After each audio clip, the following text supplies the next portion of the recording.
রাজক, আজ আমি field loyal সিডসের পক্ষ থেকে এসেছিলাম। দাদা আপনার নামটা? গৌতম মন্ডল।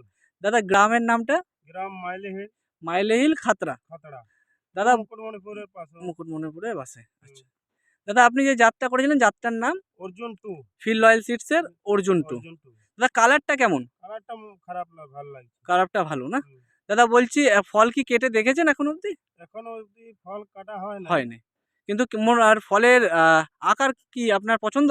আকারটা পছন্দ আছে। আকার পছন্দ। হুম। ফলের ওয়েট কি মনে হচ্ছে এখন কতটা আছে? ওইটাও ভালো আছে। ভালো আছে না? হুম। তো দাদা আর গাছের রোগ ব্যাধি তুলনামূলক কি কম আছে? অনেক কম আছে। অনেক কম আছে। হুম। দাদা ফল কেমন এসেছে মনে হচ্ছে? ফল খারাপ আসে না, ভালোই এসেছে। ভালোই এসেছে।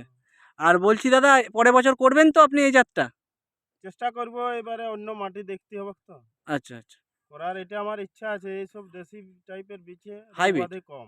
হাইব্রিড জাতীয় বীজে রোগ ব্যাধি কম। কম। ঠিক, ঠিক আছে দাদা।